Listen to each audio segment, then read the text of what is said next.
जय हिंद साथियों। स्वागत है आप सभी का डेली करंट अफेयर्स के सेशन में। तो आज है 19 सितंबर 2025 और हर रोज़ की तरह आज भी हम लोग सबसे महत्वपूर्ण करंट अफेयर्स को जानेंगे जो कि आपके सभी प्रतियोगी परीक्षाओं के लिए बेहद ही उपयोगी होगा। तो चलिए बिना देर किए शुरू करते हैं आज के क्लास को। तो जैसा कि आज का पहला प्रश्न आपके सामने कुछ इस प्रकार से है कि किस देश ने 31 मार्च 2026 तक चांदी तथा सादी सिल्वर ज्वेलरी के आयात को फ्री से बदल करके रिस्ट्रिक्टेड किया है। किस देश ने 31 मार्च 2026 तक चांदी तथा सादी सिल्वर ज्वेलरी के आयात को फ्री से बदलकर रेस्ट्रिक्टेड किया? तो इसको जो है आपको याद रखना है, भारत ने। किसने? भारत ने। जानते हैं इसको थोड़ा विस्तार से। तो सरकार ने आयात नीति फ्री से, इंडियन गवर्नमेंट जो है इसने आयात नीति फ्री से रेस्ट्रिक्टेड कर दी है। इसलिए 31 मार्च 2026 तक इन वस्तुओं के आयात के लिए लाइसेंस ज़रूरी होगा। यह नियम मुख्य रूप से सादी यानी कि अनस्टेड सिल्वर ज्वेलरी और चांदी से बने चयनित ज्वेलरी आर्टिकल्स पर लागू है। फैसला डीजीएफटी यानी कि वाणिज्य मंत्रालय की अधिसूचना से लागू किया गया है और यह तुरंत प्रभाव से लागू है। इसके कारण की बात करें तो थाईलैंड जैसे आसियान देशों से आयात में तेज बढ़ोतरी हुई और एफटीए के जरिए ड्यूटी से बचने की आशंका दिखी। अधिकारियों के अनुसार थाईलैंड से आने वाली सिल्वर खेपों में उछाल दिखा, इसलिए नियंत्रण जरूरी समझा गया। पिछले महीनों में ऐसे आयात बढ़ने से घरेलू ज्वेलरी उद्योग और रोजगार पर दबाव पड़ रहा था। इसके लक्ष्य की बात करें तो एफटीए के दुरुपयोग पर रोक, लाइसेंसिंग और निगरानी बढ़ाना और घरेलू निर्माताओं को प्रतिस्पर्धी माहौल देना इसका मुख्य उद्देश्य है। आज के अगले प्रश्न की बात करते हैं। तो आज का अगला प्रश्न जो है कुछ इस प्रकार से है कि शीतल देवी ने 2025 विश्व पैरा तीरंदाजी चैंपियनशिप में कौन सा पदक जीता है? शीतल देवी जो है इन्होंने 2025 विश्व पैरा तीरंदाजी चैंपियनशिप में जो है कौन सा पदक इन्होंने जीता है? तो इसको आप लोग याद रखिएगा, इन्होंने स्वर्ण पदक जीता है। कौन सा पदक जीता है? तो इन्होंने स्वर्ण पदक जीता है। यह जीत जो है महिला कंपाउंड व्यक्तिगत फाइनल में तुर्की की विश्व नंबर 1 ओजनूर गिर्डी को 146-43 से हरा करके आई थी। टूर्नामेंट ग्वागंजू दक्षिण कोरिया में हुआ, जहां फाइनल में शीतल ने आखिरी एंड में 30 अंक लगा करके बढ़त कायम रखी। कवरेज के अनुसार यह उपलब्धि राष्ट्रीय प्रसारक और प्रमुख अखबारों ने रिपोर्ट की, जिससे आधिकारिक पुष्टि मिलती है। इसी चैंपियनशिप में शीतल ने महिलाओं की कंपाउंड ओपन टीम में रजत और मिश्रित टीम में कांस्य पदक भी जीता, यानी कुल 3 पदक हासिल किए। तकनीक की खासियत यह है कि शीतल पैरों और ठुड्डी से धनुष तीर चलाती है और जो उनकी अनूठी शैली और अनुशासन को दिखाती है। भारत के प्रदर्शन के संदर्भ में जो है इस संस्करण में देश के कुल पदकों की संख्या में बढ़ोतरी दर्ज हुई, जिससे समग्र प्रदर्शन मजबूत दिखा। अंतर्राष्ट्रीय तुलना में विश्व नंबर 1 को हराना बताता है कि भारतीय पैरा तीरंदाजी की प्रतिस्पर्धा विश्व स्तर पर शीर्ष खिलाड़ियों के बराबर पहुंच चुकी है। आज का अगला जो प्रश्न है कुछ इस प्रकार से है कि आयुर्वेद आहार उत्पादों के लिए लाइसेंसिंग व पंजीकरण पोर्टल किस संस्थान ने लॉन्च किया? आयुर्वेद आहार उत्पादों के लिए लाइसेंसिंग व पंजीकरण पोर्टल जो है किस संस्था ने लॉन्च किया है? तो इसको आपको जो है याद रखना है, भारतीय खाद्य सुरक्षा और मानक प्राधिकरण। भारतीय खाद्य सुरक्षा और मानक प्राधिकरण यानी कि FSSAI जो है इसने आयुर्वेद उत्पादों के लिए लाइसेंसिंग व पंजीकरण पोर्टल लॉन्च किया है।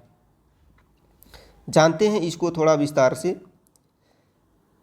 आयुर्वेद आहार वे पारंपरिक खाद्य उत्पाद होते हैं जो आयुर्वेदिक ग्रंथों के नुस्खों और सिद्धांतों पर आधारित होते हैं। FSSAI ने इन्हीं उत्पादों के लिए लाइसेंस व पंजीकरण की सुविधा ऑनलाइन पोर्टल पर उपलब्ध कराई है। प्रोसेस की बात करें तो निर्माता पोर्टल पर आयुर्वेद आहार श्रेणी चुनकर लाइसेंस पंजीकरण के लिए ऑनलाइन आवेदन कर सकते हैं। यह कदम आयुष मंत्रालय के सहयोग से हुआ ताकि प्रामाणिकता और सुरक्षा मानक दोनों सुनिश्चित हो। नियामक आधार जो है इसका FSS आयुर्वेदा आहार विनिमय 2022 के अनुरूप लाइसेंसिंग ढांचा जो है लागू किया गया। पहले ऐसी श्रेणी औपचारिक रूप से अलग नहीं थी, अब मानकीकृत नुस्खों और स्पष्ट गाइडलाइंस के साथ प्रक्रिया सरल हुई है।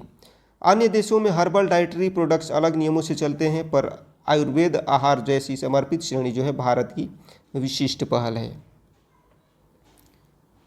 आज का अगला प्रश्न है कि अगस्त 2025 में अमेरिका को भारत के स्मार्टफोन निर्यात में वर्ष दर वर्ष कितनी प्रतिशत वृद्धि हुई।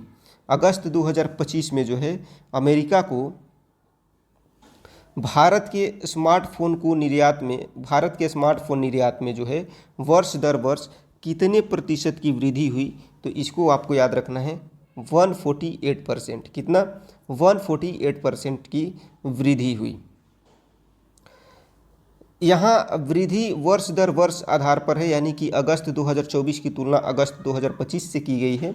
ICEA के मुताबिक अमेरिका को निर्यात $388 मिलियन से बढ़कर के $965 मिलियन रहा, इसलिए वृद्धि 148% निकली। कुल स्मार्टफोन निर्यात अगस्त 2025 में 39% बढ़कर $1.53 अरब रहा, पर अमेरिका गंतव्य वृद्धि इससे कहीं अधिक रही। आंकड़े उद्योग निकाय ICEA ने जारी किए, जिन्हें PTI और सरकारी मीडिया प्लेटफॉर्म ने प्रकाशित किया। कुछ रिपोर्टों में मई से अगस्त के बीच 58% गिरावट, कहीं पर YoY आधार पर अगस्त में तेज बढ़त दिखी। प्रवृत्ति के हिसाब से अगस्त सितंबर आमतौर पर धीमे महीने होते हैं, इसलिए मासिक तुलना भ्रामक हो सकती है।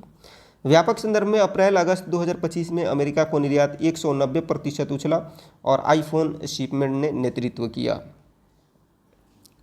आज का अगला प्रश्न है, किस राज्य या केंद्र शासित प्रदेश के लिए 500 नई अटल टिंकरिंग लैब्स की घोषणा की गई है। किस राज्य या केंद्र शासित प्रदेश के लिए 500 नई अटल टिंकरिंग लैब्स की घोषणा की गई है, तो इसको जो है आपको याद रखना है जम्मू और कश्मीर के लिए। किसके लिए? जम्मू और कश्मीर के लिए।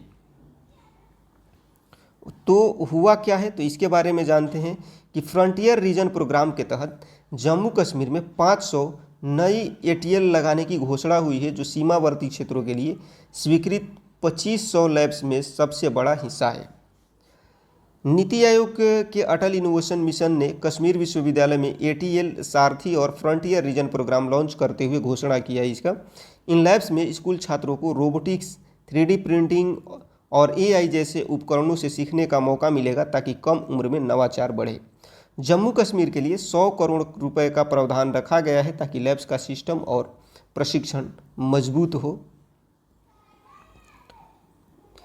रिपोर्ट किसने दिया, तो जानकारी जो है प्रेस सूचना ब्यूरो PIB की आधिकारिक प्रेस रिलीज में जारी हुई और AIM ने कार्यक्रम विवरण साझा किया। देश में ATL नेटवर्क पहले से चल रहा है, अब सीमावर्ती दूरदराज क्षेत्रों पर विशेष फोकस के साथ विस्तार हो रहा है। 2500 फ्रंटियर एरिया ATL में J&K यानी कि जम्मू और कश्मीर को बड़ा आवंटन मिला, जिससे क्षेत्रीय नवाचार इकोसिस्टम तेजी से उभरने की उम्मीद है। तो इसको आपको ध्यान रखना है। अगले प्रश्न की बात करते हैं, तो किस देश के फुटबॉल सर्जियो बुस्केटस ने 20 साल के फुटबॉल करियर के बाद संन्यास की घोषणा किया है। किस देश के फुटबॉलर सर्जियो बुस्केटस ने 20 साल के फुटबॉल करियर के बाद संन्यास लेने की घोषणा किया है, तो इसको आपको याद रखना है। ये है स्पेन के। कहाँ के? ये स्पेन से हैं। बुस्केटस जो है, इन्होंने पेशेवर फुटबॉल से संन्यास की घोषणा सीजन के अंत में करने की बात कही, यानी अब आगे प्रोफेशनल मैच नहीं खेलेंगे। घोषणा एक वीडियो संदेश के जरिए हुई, जो खिलाड़ियों के रिटायरमेंट की सामान्य प्रक्रिया मानी जाती है। वे बार्सिलोना के दिग्गज मिडफील्डर रहे और बाद में इंटर मियामी के लिए खेले, इसलिए क्लब और देश दोनों स्तर पर पहचान बनी। अंतर्राष्ट्रीय फुटबॉल से वे पहले ही 2022 में अलग हो चुके थे। अब पूरा प्रोफेशनल करियर खत्म करने की घोषणा किया है उन्होंने। 2010 में फीफा विश्व कप और 2012 यूरो जीतने वाली स्पेन टीम के प्रमुख ये सदस्य रहे। यूरोप में लंबा करियर खेलने के बाद दिग्गज खिलाड़ी अक्सर MLS अन्य लीग में अंतिम सीजन खेलकर संन्यास लेते हैं। स्पेन के अन्य दिग्गज मिडफील्डरों जैसे कि जावी और इनिएस्ता की तरह बुस्केटस ने भी क्लब और देश दोनों स्तर पर लंबा, स्थिर और सफल करियर बनाया। तो इसको आपको ध्यान रखना है। नेक्स्ट क्वेश्चन, किस देश ने फ्रांस, जर्मनी और यूनाइटेड किंगडम से अपने राजदूतों को वापस बुलाया है? किस देश ने फ्रांस, जर्मनी और यूनाइटेड किंगडम से अपने राजदूतों को वापस बुलाया है? तो इसको याद रखिएगा, ईरान ने। किस देश ने? ईरान ने। देखिए ईरान जो है,